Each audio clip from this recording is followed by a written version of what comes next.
Hola, apreciados participantes. Ahora vamos a tratar el tema 2 correspondiente al módulo 1 del curso de psicopatología clínica. En esta ocasión vamos a hablar algunas cuestiones básicas sobre la clasificación en psicopatología. Y pues vamos a hacer un recorrido tratando de ser bastante breves en cuanto al desarrollo de las modernas clasificaciones psicopatológicas. Algunos antecedentes nos llevan pues al siglo XVIII, ¿verdad? Donde primeramente se acuña el término nosología por el Dr. James como primera explicación temprana a querer darle estructura al diagnóstico de las enfermedades. Luego, en 1789, Pinel crea la primera clasificación y explica o establece el concepto de síndrome como un conjunto de signos y síntomas que pues dan pie a una entidad nosológica. Y ya en el siglo XIX pues surge la psicopatología descriptiva, ¿verdad? Con Carl Baum, que antecede la clasificación hecha por Kraepelin entre 1855 y 1926, que finalmente pues llevan a su obra Compendio de Psiquiatría. Estamos viendo entonces los primeros esfuerzos por estructurar los diagnósticos y los signos y síntomas dentro de la sintomatología patológica. Entonces, algunos antecedentes a los dos principales referentes diagnósticos que tenemos de hace unos 100 años hacia acá, que son el DSM y la CIE, ¿verdad? La primera clasificación oficial americana, ¿verdad?, se da en 1840, o sea que esto no es nada nuevo. Y se revisa en 1917 y luego se hace otra revisión unos años después, en 1934. Y fue, pues bueno, un esfuerzo de entre tanto caos, pues sí resultó algo útil, pero no lo suficiente. Ya a mediados del siglo pasado se publica la primera versión del DSM por la American Psychiatric Association, la APA, de la que nos vamos a referir de aquí en adelante, que tenía una clara orientación biologista y pues teniendo como principal referente lo que era el diagnóstico de la enfermedad física, ¿no? O sea, un enfoque muy médico más que psiquiátrico, porque recordemos también que la psicología y la psiquiatría son de las corrientes científicas dentro de la salud quizás más jóvenes o más recientes.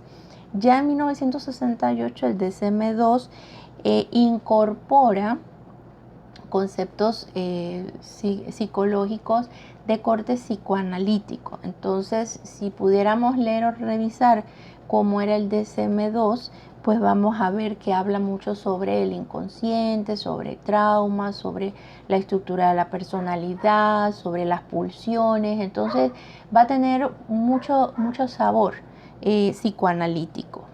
Y pues un poco sobre la historia de la CIE, que es la Clasificación Internacional de Enfermedades, que pues es publicada por la OMS, la Organización Mundial de la Salud, desde 1893 y va teniendo una serie de revisiones y ediciones hasta pues las más recientes, que son las que nos encontramos ahora. Si vemos, las primeras tenían por mucho una distancia de revisión de 10 años. Ahora las revisiones son un poco más espaciadas que en ese momento. Entonces, la CIE 6, por ejemplo, se publica en 1948 y por primera vez incluye un capítulo dedicado a las enfermedades mentales, que era el llamado capítulo 5 o quinto. Y ya la CIE 8 en el 67, o sea, muy cerca de la publicación del DSM-2, incluye pues entonces un glosario para definir cada una de las categorías. Así que recordamos, estos manuales diagnósticos pues tienen categorías por cada uno de los tipos de trastornos.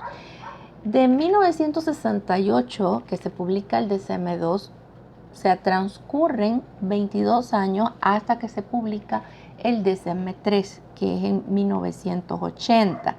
Este ya tiene criterios diagnósticos un poco más ampliados y se va alejando de teorías psicológicas. Por lo tanto, el lenguaje que va a llevar el DSM-3 se aleja de todo el corte psicoanalítico o de cualquier otra corriente, tratando de ser entonces lo más objetivo y ateórico posible.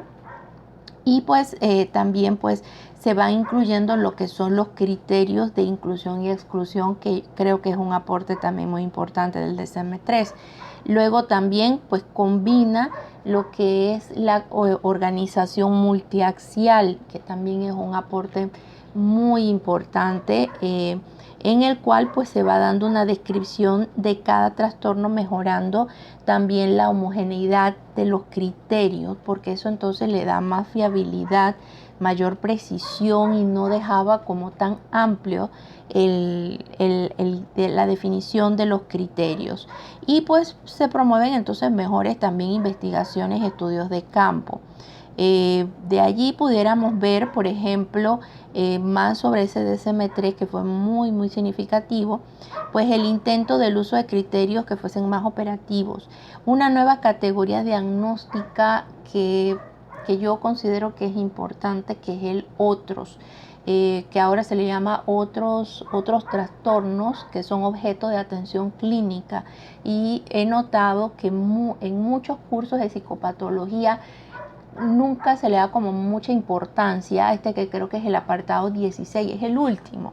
Y no por ser el último es menos importante, porque allí se incluyen muchas condiciones o muchas situaciones que no son consideradas patologías psicológicas, sin embargo son objeto de atención clínica con mucha frecuencia.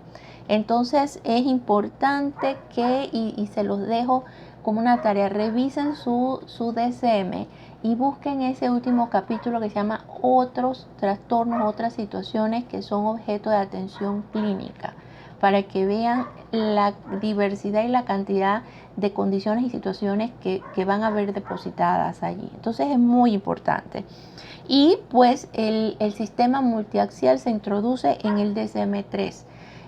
Yo personalmente no estuve de acuerdo cuando se publicó el DSM-5, porque el DSM-5 eliminó la evaluación multiaxial. Me parecía que era una forma de alguna manera estructurada de poder organizar nosotros como clínicos la información que encontrábamos de pacientes, ¿no? Entonces aquí vemos un poco, y ustedes en su estudio de licenciatura habrán visto los 5 ejes de la evaluación multiaxial que presentaba el DSM-3, y el DSM-4 lo tenía aún.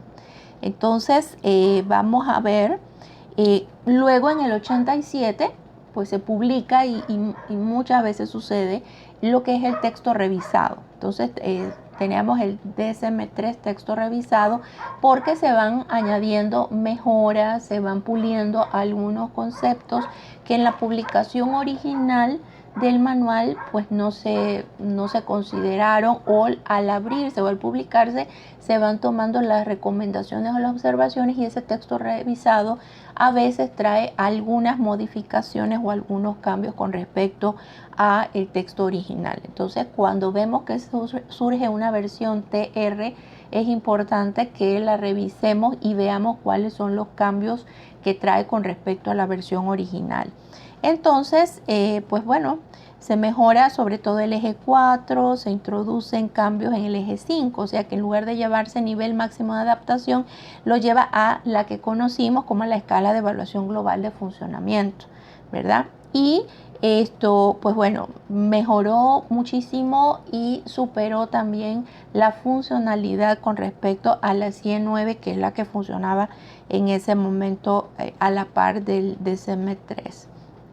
Entonces, un poquito de historia con respecto a esto de los manuales diagnósticos. El organismo que publica y que se hace responsable de los manuales DSM es, como les decía, la American Psychiatric Association en Estados Unidos. Y refleja entonces en gran medida, un poco como pues, dicen, la filosofía y la conceptualización de esta organización. Obviamente que no son ellos los que redactan, sino que se plantean, y digamos que es como un poco como hacemos los trabajos en grupo, ¿verdad?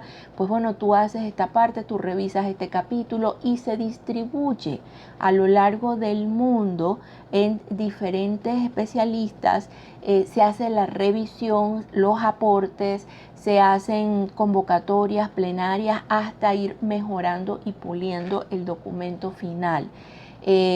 Por lo tanto, pues se hace una convocatoria a nivel de los 5 continentes tratando de unificar, como hablábamos en el tema anterior, pues que los criterios y las prevalencias en la población, los pronósticos, se puedan incluir no solo en base, por ejemplo, a la cultura occidental, sino que se pueda ver epidemiológicamente cuál es la tendencia, por ejemplo, en los países orientales, en las áreas rurales, en las urbanas, por género, en los hombres, en las mujeres, por edades. Entonces, tratar de que sea un planteamiento lo más universal posible. Esta organización pues no es la única fuente de influencia, como les decía, porque pues se hace de una manera lo más global posible. Sin embargo, tiene sus detractores quienes pues aseguran que pues la APA responde a los intereses de farmacéuticas y de poderes económicos que tratan de sesgar el interés por algunos diagnósticos y que entonces pues se va como digamos como inflando, sobrevalorando algunos diagnósticos para que la industria farmacéutica pues subsista, ¿verdad? Entonces pues sobre eso hay pues muchísima polémica. Sí, quizás los que tenemos un poco más de 2 décadas trabajando en esto, hemos podido ver que sí ha habido como cambios en algunas tendencias. Yo les pudiera decir personalmente,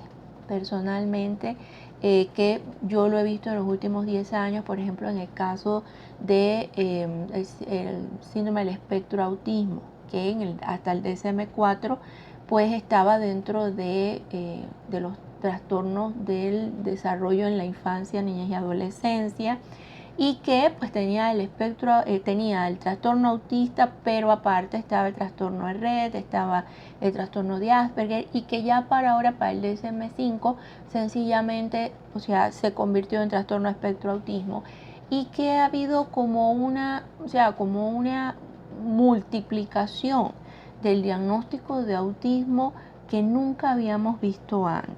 Entonces yo me hago la gran pregunta si es que ahora lo estamos diagnosticando mejor, o es que lo estamos sobrediagnosticando, o es que los niños ahora nacen con alguna característica que no tenían antes, pues no sé, ¿verdad? Pero pues es un poco, y si pensamos hace 10 años cuando surgió el TDAH, ¿no? Entonces, bueno, había una estadística altísima de TDAH, buscándole mil y unas razones, y había toda una serie de cosas. Entonces, pues bueno, son temas que más bien, más que para polemizar, es como para reflexionar, y como siempre yo les digo, leer mucho, ser muy estudiosos y también ser analíticos, ¿verdad? Y siempre buscar qué es lo que puede ser lo mejor en la integralidad de mis consultantes, de las personas con las que yo trabajo y a las que yo atiendo. Eso es lo primordial para nosotros siempre. Entonces, pues hace pocos años los dos sistemas de clasificación y de psicodiagnóstico con los que contábamos era pues la CIE-10 y el DSM-4. Entonces la CIE pues se publica en 1992 pues contenía 21 capítulos. Recordemos que también la clasificación internacional de enfermedades se diferencia del DSM, que la CIE es todas las enfermedades, o sea, clasificadas del mundo, desde las dermatológicas, las urinarias, las ginecológicas, o sea, todas, y un capítulo es el que está destinado a las enfermedades mentales. En cambio, el DSM es solo el manual diagnóstico de los trastornos y enfermedades mentales, o sea, no toca ninguna otra enfermedad trastorno. Entonces, por eso es como más práctico su uso, es más accesible, aunque pues no les niego, en el sistema público de salud, la clasificación que se utiliza es la de la CIE-10, ¿verdad? Porque si todos los médicos, todos los especialistas están usando la CIE-10, pues bueno, también los psicólogos y los psiquiatras tienen que utilizar el mismo manual diagnóstico. Pero en la mayoría de las publicaciones, de los estudios, las investigaciones, de los informes, generalmente utilizamos el DSM, y de hecho pareciera que la CIE espera que el DSM se publique y ellos como que se montan ahí en el carrito de APA, ¿no? Esperando que llegue el día en que tengamos un solo sistema, un solo manual, una sola codificación, porque prácticamente lo que dice la CIE es pues lo mismo que dice el DSM, ¿no? Variando a veces de orden, varían eso sí en las codificaciones, pero son muy similares. Entonces, pues bueno, ¿qué más tenemos? Pues en la última versión, que fue la CIE-10, estuvo vigente 26 años, porque fue publicada hace casi 2 años, en el 2018, la CIE-11, que aquí les dejo el link de la página oficial de la Organización Mundial de la Salud, donde ustedes pueden encontrar algunos artículos y pueden encontrar en inglés, que la página está en inglés y en español. Pueden encontrar la versión de la CIE-11 y reconocerla pues un poco, ¿no? Entonces, pues eso es lo que podemos pues aportar. Y pues el DSM-4, que lo usamos muchísimo desde el 94, así que esto también tuvo bastantes años vigente. Pues, como les decía, pretendía hacer un alineamiento con la CIE-10, le daba pues prioridad al tema de investigación. Se centró bastante en los estudios de trastornos de la personalidad, conservaba el sistema de evaluación multiaxial y pues había 16 categorías principales, que algunas pues han cambiado de nombre, y un apartado que es el que les mencionaba, que está al final después de la categoría 16, que se llama otras alteraciones que pueden ser foco de atención clínica, que es muy interesante. Y pues esto ya trataba, ¿verdad?, de acercarse a dos corrientes muy fuertes a mediados de la década de los 90, que era el enfoque cognitivo-conductual y las neurociencias. También, pues, cada trastorno tenía estos aspectos, ¿verdad?, que nos dan información de cómo se puede entender la prevalencia, con qué está asociado, cuál es la comorbilidad con otros trastornos o con otras condiciones, que no es una fórmula matemática de 1 más 1 es 2, sin embargo, sí, o sea, nos ayuda a la hora de la investigación, de estudiar, de leer. Así que pues el brevario es fácil porque pues solo son criterios diagnósticos y pues para el día a día es más sencillo, pero sí es importante que un clínico tenga el DSM completo, porque ahí va a salir toda esta información que es muy significativa. Y bueno, finalmente en el 2013 sale publicado el DSM-5, que tiene pues varios cambios, como les decía, pues importantes, entre ellos la eliminación del sistema multiaxial. Digamos, sí incluye lo que es la consideración de la evolución de los trastornos a lo largo de la vida, En algunos se limitaba mucho a determinados rangos de edad y pues se hace alguna ampliación en esto. Y también creo que de aquí rescato importante, por ejemplo, digamos, agrega otros trastornos especificados y trastornos no especificados. Entonces a veces nos cuesta un poquito allí hacer esa diferenciación, pero es como una categoría dentro de la categoría que nos ayuda también pues a establecer como un diagnóstico también un poco más acertado, quizás cuando no hay suficientes criterios que cumplan, pero es pues lo que más se acerca. Ya en el segundo tema vamos a hablar un poco de cómo hacer los estudios de caso. Citando a López y Costa, su libro de 2012, encontramos muchas críticas con respecto a la ortodoxia del modelo psicopatológico, sobre todo de diagnóstico, en el que ellos aseveran que los psicólogos no estamos para resolver problemas. O sea, estamos para resolver problemas, perdón, y no para curar enfermedades. Por lo tanto, no debemos estar hablando de enfermedades mentales o de trastornos mentales. Y que el enfoque debe ser más bien hacia el cambio y no hacia el concepto de curación, porque esto nos retiene en el modelo biologista de hace muchas décadas y también en el modelo médico, ¿no? Y que debe haber pues mayor comprobación empírica que pueda servir para comprobar la existencia de dichas enfermedades mentales, que allí pues creo que siempre es importante lo que es el aporte de la investigación. En cambio, Yarn y Arsh, en su obra del 2019, pues hablan de que la inclusión o no de un posible trastorno o enfermedad en el sistema se realiza a través del procedimiento, ¿verdad?, de un comité de expertos que efectúan una revisión de forma periódica y no a plazos fijos. Esto con respecto a lo que es la publicación de las versiones modificadas de los manuales diagnósticos. Y también pues ellos explican que cuando se decide una revisión del sistema o una nueva edición, pues se forman estos comités de expertos de diferentes categorías para revisar literatura científica disponible en el periodo de tiempo entre una versión y la otra.